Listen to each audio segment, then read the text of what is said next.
സുഹൃത്തുക്കളെ എല്ലാവർക്കും നമ്മുടെ പുതിയൊരു വീഡിയോയിലേക്ക് സ്വാഗതം. നമുക്കറിയാം, നമ്മുടെ വെഞ്ഞാറമൂട് എന്ന് പറയുന്ന സ്ഥലത്ത് തിരുവനന്തപുരം വെഞ്ഞാറമൂട്ടിലെ ഒരു കൂട്ടക്കൊലപാതകം നടന്നിട്ട് ഇന്നേക്കിപ്പോൾ ഒരു 2 ആഴ്ചയോളം ആവുന്നുണ്ട്. കൂട്ടക്കൊലപാതകം ചെയ്തതെന്ന് പറഞ്ഞാൽ വേറെ ആരുമല്ല, ആ വീട്ടിലെ മകൻ തന്നെയായിരുന്നു. മൂത്ത മകൻ ഇളയ മകനെയും അമ്മയും അമ്മയുടെ സഹോദരന്മാരെയും ഈ മൂത്ത മകൻ തന്നെ സ്നേഹിക്കുന്ന പെണ്ണിനെയും ഒക്കെ കൊല്ലുകയുണ്ടായി. അതിന്റെ ക്രൂരമായ ആ ഒരു ചിത്രങ്ങളൊക്കെ നമ്മൾ പലപ്പോഴും പലരും ഗ്രൂപ്പിലൊക്കെ കണ്ടതുമാണ്. അതുപോലെ തന്നെ അതിന്റെ കുറെ ബ്ലർ ആയിട്ടുള്ള ഫോട്ടോസും എല്ലാം നമ്മൾ ന്യൂസ് ചാനലിലൊക്കെ കണ്ടതാണ്. അതിഭയാനകമായിരുന്നു ആ കൊലപാതകം എന്നുള്ളത് നമുക്ക് ആ ഒരു ഫോട്ടോ കാണുമ്പോൾ തന്നെ നമുക്ക് ചിന്തിക്കാൻ അല്ലെങ്കിൽ കാണുമ്പോൾ തന്നെ മനസ്സിലാക്കാൻ സാധിക്കും. അത്രയും ക്രൂരമായി മൃഗീയമായി സ്വന്തം ഉറ്റവരെ കൊന്ന ഒരു പ്രതിയായിരുന്നു ഈ അഫാൻ എന്ന് പറയുന്നവൻ. ഈ അഫാൻ എന്ന് പറയുന്ന ഈ പ്രതി, അവനെ ഞാൻ തന്തയില്ലാത്തവനെന്ന് വിളിക്കുന്നില്ല, കാരണം ഒരു പാവം പിടിച്ചൊരു അച്ഛനുണ്ട് അവന്. എന്നിട്ടും അവൻ ഈ പിറപ്പുകേട് കാണിച്ചു എന്നുള്ളതാണ് ഇതിനകത്ത് നമ്മൾ ശ്രദ്ധിക്കേണ്ടത്. എന്തെങ്കിലും ഒരു പ്രശ്നം ഉണ്ടായിക്കഴിഞ്ഞാൽ ആദ്യം പോലീസുകാർ ചെയ്യുന്നത് കൊണ്ടുപോയി അങ്ങോട്ട് ലഹരിയുടെ മണ്ടലോടം കിട്ടിടും. എന്നിട്ട് പറയും ഇത് ലഹരി ഉപയോഗിച്ചുകൊണ്ട് വന്നതാണ്. ലഹരി ഉപയോഗിക്കാത്തവർക്ക് കുറ്റകൃത്യങ്ങൾ ചെയ്യാൻ അറിയില്ലേ? ക്രിമിനൽ മൈൻഡ് ഉണ്ടെങ്കിൽ അതിന് ലഹരിയുടെ ആവശ്യമൊന്നുമില്ല, അവൻ എന്തും ചെയ്യാം. അതിന് ലഹരിയുടെ ഒരു സപ്പോർട്ടും കൊടുത്തിട്ട് പിന്നെ അന്വേഷണം ലഹരിയുടെ സൈഡിലേക്ക് പോകും, പിന്നെ ലഹരി മാഫിയയുടെ പുറകെ പോകും. പിന്നെ ഈ പറയുന്ന കേസിന്റെ യഥാർത്ഥ സത്യാവസ്ഥ എന്താണെന്ന് ആർക്കും അറിയേണ്ട ആവശ്യമില്ല, പ്രത്യേകിച്ച് പോലീസുകാർക്ക്. അപ്പോൾ ഒരു പ്രശ്നം അവരുടെ ഉണ്ടായ ഉടനെ പറയും ആ ലഹരിക്ക് അടിമയാണ്, ലഹരി ഉപയോഗിച്ചിട്ടാണ് ചെയ്തതെന്ന് പറയും. ലഹരി ഉപയോഗിച്ചിട്ട് ചെയ്ത് കഴിഞ്ഞാൽ ചിലപ്പം ലഹരിയുടെ കെട്ടുവിടുമ്പോൾ പാവമാവും എന്നുള്ളത് വിചാരിച്ചിട്ടാണോ എന്ന് എനിക്കറിയില്ല. അപ്പൊ ഈ അഫാൻ എന്ന് പറയുന്നവനെ പോലീസുകാർ സ്വന്തം മോനെ പോലെ കൊണ്ടു നടക്കുന്നതൊക്കെ നമ്മൾ കണ്ടതാണ്. വലിയ സംരക്ഷണം കൊടുത്തുകൊണ്ട് അവൻ മരിക്കും എന്ന് പറയുമ്പോൾ അവനെ മരിക്കാത്ത രീതിയിൽ അവനെ സംരക്ഷിച്ചുകൊണ്ട് പൂർണ്ണമായിട്ടുള്ള കാവലൊക്കെ ഇട്ടുകൊണ്ട് അങ്ങനെയൊക്കെയാണ് ഈ പറയുന്ന അഫാൻ എന്ന് പറയുന്ന പ്രതിയെ അവർ സംരക്ഷിച്ചു വരുന്നത്. അപ്പം അഫാന്റെ അമ്മ ഷെമി എന്ന് പറയുന്ന ആള്, അഫാൻ ആദ്യം കൊലപ്പെടുത്താൻ ശ്രമിച്ച അമ്മയാണെന്ന് പറയുന്നുണ്ട്. അമ്മയ്ക്ക് പാതി ജീവൻ ഉണ്ടായിരുന്നു രക്ഷപ്പെടുത്താൻ ചെല്ലുന്ന സമയത്ത്. അങ്ങനെ ഈ പറയുന്ന ആംബുലൻസിലുള്ള ആളുകൾ ചെല്ലുന്ന സമയത്ത് അങ്ങനെ അവരെടുത്ത സമയത്ത് അമ്മയുടെ തലയിലേക്ക് അവരുടെ കൈയുടെ വിരലൊക്കെ കയറിപ്പോയെന്ന് പല മാധ്യമങ്ങളിലും നമ്മൾ കണ്ടതുമാണ്. അത്ര ഭയാനകമായിട്ടുള്ള ഒരു അവസ്ഥയിൽ ആ ഉമ്മ മാത്രം രക്ഷപ്പെട്ടു. അത് ദൈവത്തിന്റെ ഒരു കയ്യൊപ്പായിരിക്കും. ചിലപ്പോൾ സത്യം പുറത്തു വരാനായിട്ട് ഈ ഉമ്മ വേണം എന്നുള്ളൊരു ദൈവത്തിന്റെ ഒരു നിഗമനത്തിൽ ചിലപ്പോൾ ആ അമ്മയ്ക്ക് ജീവൻ തിരിച്ചു കിട്ടിയതായിരിക്കും. എന്താണെങ്കിൽ തന്നെയും നമുക്കറിയാം, സത്യം എങ്ങനെയാണെങ്കിലും മറന്നേക്ക് പുറത്തു വരുമെന്ന് നമുക്കറിയാം. അതിന്റെ ഒരു അവശേഷിപ്പാണ് ഈ ഉമ്മ എന്ന് പറയുന്ന ആള്. പക്ഷെ നേരെ തിരിച്ച് പോലീസുകാർ ഈ ഉമ്മ ആശുപത്രിയിൽ എത്തിച്ചു. പോലീസുകാർ അടുത്ത ദിവസം മൊഴിയെടുക്കാൻ ചെല്ലുന്ന സമയത്ത് ഉമ്മ എന്ത് പറ്റിയതാണെന്ന് ചോദിച്ചപ്പോൾ പറയുന്നത് കട്ടിൽ നിന്ന് താഴെ വീണതാണെന്നാണ്. ഈ ഉമ്മ സ്വന്തം മകൻ അടിച്ചതാണെന്നോ അല്ലെങ്കിൽ ആ വീട്ടിൽ ഇത്രയും പ്രശ്നം ഉണ്ടായെന്നോ ഒന്നും പറയുന്നില്ല. ഉമ്മ കട്ടിൽ നിന്ന് വീണു എന്ന് പറയുന്നത് പോലീസുകാരെ ആത്മസമീപനം പാലിച്ചുകൊണ്ട് തന്നെ ആ ഉമ്മയുടെ കറണ്ട് സിറ്റുവേഷൻ മനസ്സിലാക്കിക്കൊണ്ടൊന്നും വേറെ ചോദ്യങ്ങളൊന്നും ചോദിക്കാതെ ആ ഉമ്മ പറഞ്ഞത് തന്നെ വിശ്വസിച്ചു എന്നുള്ള രീതിയിൽ ആ ഉമ്മയുടെ മുന്നിൽ ബിഹേവ് ചെയ്യുകയും ഇപ്പൊ ആ ഉമ്മയ്ക്ക് ബോധം വന്ന സമയത്ത് അല്ലെങ്കിൽ ആ ഉമ്മ സ്റ്റേബിൾ ആയ സമയത്ത് പോലീസുകാർ ചെന്നിട്ട് ഈ കാര്യങ്ങൾ അന്വേഷിക്കുന്ന സമയത്ത് ആ ഉമ്മയുടെ അടുത്ത് പറയുകയുണ്ടായി. സൈക്യാട്രിസ്റ്റിന്റെ ഒക്കെ അവരുടെയൊക്കെ പ്രസൻസിൽ ആ ഉമ്മയോട് കാര്യം പറയുകയുണ്ടായി. ഇതുപോലെ മകൻ എന്തെന്ന് ചോദിക്കുന്ന സമയത്ത് ആ ഉമ്മ അന്ന് ഉണർന്നപ്പോഴും ഇപ്പോഴും എല്ലാം ഇടയ്ക്കിടയ്ക്ക് ഓരോരുത്തർ ചെല്ലുമ്പോഴും ചോദിക്കുന്ന അഫ്സാൻ എവിടെയെന്നാണ്. അഫ്സാൻ എന്ന് പറഞ്ഞാൽ ഏറ്റവും ഇളയ മകനാണ്.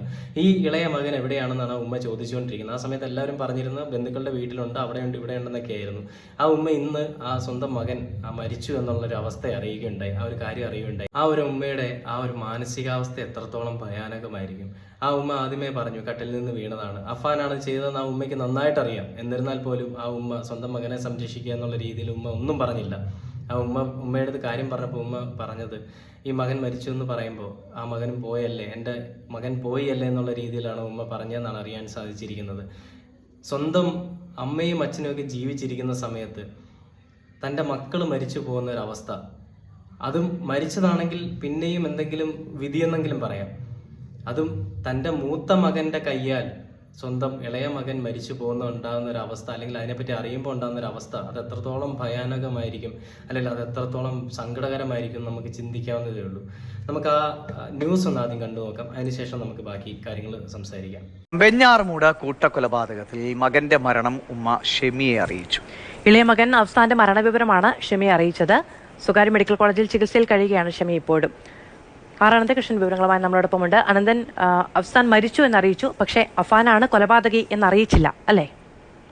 മധു, വെഞ്ഞാറമൂട് കൂട്ടക്കൊലപാതകം നടന്നിട്ട് ഇത്രയും ദിവസമായി. ഈ സമയത്തൊക്കെ മകന്റെ ആക്രമണത്തിൽ പരിക്കേറ്റ്, തലയ്ക്ക് ഗുരുതരമായി പരിക്കേറ്റ് തിരുവനന്തപുരം വെഞ്ഞാറമൂട്ടിലെ സ്വകാര്യ മെഡിക്കൽ കോളേജ് ആശുപത്രിയിൽ ചികിത്സയിൽ കഴിയുകയായിരുന്നു ഷെമി. ഷെമിയുടെ ആരോഗ്യനില ഇപ്പോൾ മെച്ചപ്പെട്ടിട്ടുണ്ട്.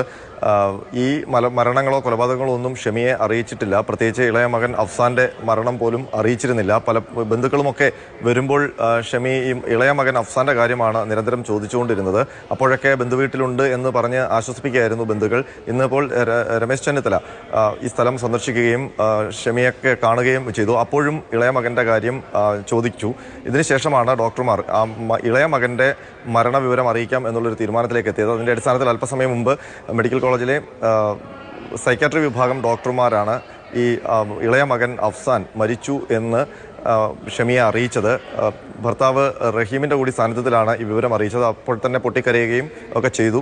മറ്റു കാര്യങ്ങളൊന്നും, എങ്ങനെയാണ് മരണം സംഭവിച്ചത്, മൂത്ത മകൻ അഫ്ഫാൻ്റെ കൊലപാതക കാര്യങ്ങളൊന്നും അവരെ അറിയിച്ചില്ല. കാരണം അവരുടെ തലച്ചോറിൽ ഇപ്പോഴും ക്ഷതമുണ്ട്. കൂടുതൽ കാര്യങ്ങൾ പറഞ്ഞാൽ അത് താങ്ങാനുള്ള ഒരു ശേഷി അവർക്കുണ്ടോ എന്നുള്ള കാര്യത്തിൽ ഡോക്ടർമാർക്ക് ആശങ്കയുണ്ട്. അതുകൊണ്ടാണ് മറ്റു കാര്യങ്ങളോ വിശദാംശങ്ങളോ ഒന്നും അറിയിക്കാതെ ഇളയ മകൻ അഫ്സാൻ്റെ മരണവിവരം മാത്രം അവരെ അറിയിച്ചത്. അതോടുകൂടി വലിയ സങ്കടത്തിലേക്ക് ഷെമി മാറുകയും ചെയ്തു. ശരി, ആറാണ് വിവരങ്ങൾ നൽകിയത്.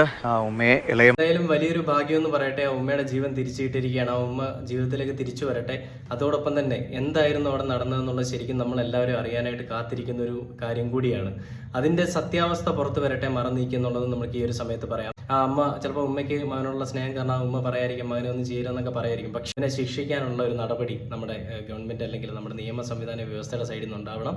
ഇനി ഒരു മക്കളും ഇതുപോലത്തെ ചെറ്റത്തരം അല്ലെങ്കിൽ തന്തയ്ക്ക് മുൻപുണ്ടായ പരിപാടി ചെയ്യാനായിട്ട് ആവർത്തിക്കരുത്, ചെയ്യരുത്. അതോടൊപ്പം തന്നെ നമുക്കറിയാം ഈ പറയുന്ന അഫാൻ ഇപ്പം മരിക്കുമെന്നാണ് പോലീസുകാരുടെ പേടി. അതിനുവേണ്ടി സംരക്ഷണം കൊടുക്കുകയാണ്. ഇവനിപ്പം വിഷമം എന്താണെന്ന് വെച്ചാൽ ഉറ്റവരെല്ലാം മരിച്ചയിടത്ത് ഇനി ഇവൻ ജീവിക്കില്ല, ഉമ്മയും മരിച്ചു എന്നാണ് ഇവൻ വിചാരിച്ചിരിക്കുന്നത്. അവന് ജീവിക്കാൻ താല്പര്യമില്ല. ഈ നായിന്റെ മോൻ തന്നെയാണല്ലോ ഇവരെ എല്ലാവരെയും കൊന്നത്. എന്നിട്ട് ഇനിയിപ്പോൾ അവനൊരു വിഷമം, ഉറ്റവരില്ലാത്തടത്ത് അവന് ജീവിക്കാൻ വയ്യെന്ന്. എടാ, നിനക്ക് അച്ഛനുള്ളത് കൊണ്ട് മാത്രം നിന്നെ ഞാൻ അച്ഛന് പറയുന്നില്ല, ഒരു പാവം പിടിച്ചവനുള്ളത് കൊണ്ട് മാത്രം. പക്ഷെ നിന്റെ ഈ തന്തയില്ലായ്മയുണ്ടല്ലോ, ഈ തന്തയില്ലായ്മയ്ക്ക് നീ എണ്ണി ഉത്തരം പറയേണ്ടി വരും. അത് കേരളത്തിലെ ജനങ്ങളോടല്ല, അത് കേരളത്തിലെ ജനങ്ങളോ അല്ലെങ്കിൽ കേരളത്തിലെ ഗവൺമെന്റിനോടോ പോലീസുകാരോടോ അല്ല. നിനക്ക് ദൈവത്തിന്റെ മുന്നിൽ ഇതിന് ഉത്തരം പറയേണ്ടി വരും. ആ പാവം പിടിച്ച കുഞ്ഞിന് അവൻ ഏറ്റവും ഇഷ്ടപ്പെട്ട കുഴിമന്തി മേടിച്ചു കൊടുത്തിട്ട് നീ കാണിച്ച പോകൃതരം, നിന്നെ ജീവനക്കാരെ സ്നേഹിച്ച നിന്റെ പെണ്ണിനോട് കാണിച്ച പോകൃതരം, നിന്റെ ഉമ്മയോട്, നിന്നെ നൊന്ത് പ്രസവിച്ച നിന്റെ ഉമ്മയോട് നീ കാണിച്ച ഒരു പോകൃതരം, ഇതിനെല്ലാം മറ്റു പേര് വിളിക്കേണ്ടത് ഉള്ളത് കൊണ്ട്, എന്നിട്ട് പോലും ഞാനത് വിളിക്കാത്തത് നിന്റെ ഒരു പാവം പിടിച്ച അച്ഛനുള്ളത് കൊണ്ട് മാത്രമാണ്. എന്നിട്ട് ഈ പിറപ്പുകേട് കാണിക്കാൻ നിനക്ക് ഈ ധൈര്യം വന്നിട്ടുണ്ടെങ്കിൽ അത് നമ്മുടെ നീതിന്യായ വ്യവസ്ഥയുള്ള ചോദ്യം ചെയ്യൽ മാത്രമാണ്. ചുട്ട മറുപടി ഇതിന് കൊടുത്തേ ആവണമെന്നാണ് എനിക്ക് ഈ സമയത്ത് പറയാനുള്ളത്. ഇനി അതോടൊപ്പം തന്നെ കൊലപാതകികൾക്കൊരു നിയമവും, എന്തെങ്കിലും ചെറിയ തെറ്റുകൾ, അതായത് ഒരു പരീക്ഷാ പേപ്പർ ഒരാൾ ചോർത്തി അതിന്റെ പേരിൽ അയാളെ പ്രതിയാക്കിക്കൊണ്ട് ഫോട്ടോ ഒക്കെ എടുത്തിട്ടേക്കാം നമ്മുടെ മാധ്യമം. ഞാൻ പറയുന്നില്ല ശരിയാണ്, അയാൾ ചെയ്തത് നല്ലതാണെന്ന് ഞാൻ പറയുന്നില്ല. പരീക്ഷാ പേപ്പർ ചോർത്തുക എന്ന് പറഞ്ഞാൽ വലിയ തെറ്റാണ്. പക്ഷെ കൊലപാതകവുമായിട്ട് ഇതിനെ റിലേറ്റ് ചെയ്യുമ്പോൾ എന്താണ് ഇയാൾ ചെയ്തത് തെറ്റ്? കൊലപാതകത്തിനേക്കാൾ വലിയ കൂടിയ ശിക്ഷാവിധിയാണോ ഈ പറയുന്ന പരീക്ഷാ പേപ്പർ? സംഭവം ഉണ്ടായപ്പോൾ തന്നെ അവന്റെ ഫോട്ടോ എടുത്ത് പബ്ലിഷ് ചെയ്തിരിക്കുകയാണ്, ഇതുപോലെ പ്രതി കീഴടങ്ങി എന്ന് പറഞ്ഞിട്ട്. എടാ മാധ്യമങ്ങളെ, നിന്നോടൊക്കെ എനിക്കൊരു കാര്യം ചോദിക്കാനുള്ളത്, നിനക്കൊക്കെ അല്പമെങ്കിലും ധൈര്യമുണ്ടെങ്കിൽ ആ ഷഹബാസ് എന്ന് പറയുന്ന കുഞ്ഞിനെ കൊന്നവന്മാരുടെ വീട്ടിൽ പോയിട്ട് അവന്മാരുടെ ഫോട്ടോ എടുത്ത് പോസ്റ്റ് ചെയ്യും. ആ ഷഹബാസിന്റെ ഓരോ പ്രശ്നം വരുമ്പോഴും നീയൊക്കെ ആ കുഞ്ഞിന്റെ ഫോട്ടോയാണ് എടുത്തിടുന്നത്. ഷഹബാസ് എന്ന് പറയുന്ന ആ കുഞ്ഞിന്റെ ഫോട്ടോ. നിനക്കൊക്കെ നാണമുണ്ടോ ആ ഫോട്ടോ എടുത്തിട്ട് ഇത്രയും സിമ്പതിക്ക് വേണ്ടിയിട്ട് ഓരോന്നുണ്ടാക്കാനായിട്ട്? നിനക്കൊക്കെ ധൈര്യം ഉണ്ടെങ്കിൽ പണമുള്ളവന്റെയും അല്ലെങ്കിൽ ഈ പറയുന്ന പാർട്ടി പ്രവർത്തകന്റെയും പോയി പൃഷ്ഠം താങ്ങുന്നവരാണോ മീഡിയയും? സർക്കാർ അങ്ങനെയാണ് എന്ന് പറയുന്ന പോലെ തന്നെയാണോ മീഡിയയും? മീഡിയയ്ക്ക് സ്വതന്ത്രമായിട്ടൊരു കാര്യം ചെയ്തുകൂടെ? കഴിഞ്ഞ ദിവസം ഒരു പുലിയുടെ വീഡിയോ ഉണ്ടെന്ന് പറഞ്ഞിട്ട് അതിനെ എടുത്ത് പൊക്കി പിടിച്ചുകൊണ്ട് വന്ന കുറെ ടീംസ് ഉണ്ട്. അതല്ലേ ഇപ്പൊ ചമ്മി മൂഞ്ചി ഒരു സൈഡിൽ പോയിട്ടുണ്ട്. ആരെങ്കിലും എന്തെങ്കിലും ഇടുന്ന കണ്ടു കഴിഞ്ഞാൽ ഉടനെ എടുത്തിട്ട് പബ്ലിഷ് ചെയ്യാനായിട്ട് പൊക്കോളും എന്ന് പറയുന്ന പോലെയാണ്. ഇത്തിരിയെങ്കിലും കഴിവുണ്ടെങ്കിൽ, മാധ്യമധർമ്മം ഉണ്ടെന്നുണ്ടെങ്കിൽ നീയൊക്കെ ആദ്യം ചെയ്യേണ്ടത് പോയിട്ട് ഷഹബാസിനെ കൊന്ന ക്രിമിനൽസിന്റെ ഫോട്ടോസ് എടുത്ത് പോസ്റ്റ് ചെയ്യും. എത്തന്മാരുടെ പോലും ഫോട്ടോസോ അവരുടെ വീട്ടിൽ ചെന്നിട്ടുള്ള വീഡിയോസോ വന്നിട്ടില്ലല്ലോ. ഇതാണ് മാധ്യമധർമ്മം എന്ന് പറയുന്നത്. മാധ്യമങ്ങളും പോലീസിന്റെ സർക്കാരിന്റെ കൂടെ അങ്ങ് നിൽക്കുകയാണ്. പിന്നെ എങ്ങനെ നന്നാവും? ഇതൊക്കെ കാണുന്ന കേരളത്തിലെ ജനങ്ങൾ മണ്ടന്മാരും. എന്തെങ്കിലും അറിയണമല്ലോ, അതുകൊണ്ട് വാർത്ത കണ്ടല്ലേ പറ്റുള്ളൂ. അപ്പൊ ഈ ഒരു സമയത്ത് എനിക്ക് ഇത്രയൊക്കെയാണ് പറയാനുള്ളത്. നമുക്കറിയാം വരും ദിവസങ്ങളിൽ നമുക്ക് കാത്തിരുന്ന് കാണാം എന്താണ് അഫാന്റെ കുടുംബത്തിൽ അഫാൻ ചെയ്തത് എന്താണ്, അല്ലെങ്കിൽ എന്തായിരുന്നു അതിന്റെ കാരണം. ഈ പറയുന്ന കടബാധ്യതയാണോ ഇതിന്റെ പ്രശ്നം എന്നുള്ളത്, അല്ലെങ്കിൽ കാരണം എന്നുള്ളത് നമുക്ക് അറിയേണ്ടതായിട്ടുണ്ട്. ഉമ്മയ്ക്ക് നല്ല ആയുസോടുകൂടി ഉമ്മ ജീവിക്കാൻ സാധിക്കട്ടെ എന്ന് ഈ സമയത്ത് പ്രാർത്ഥിക്കുകയാണ്.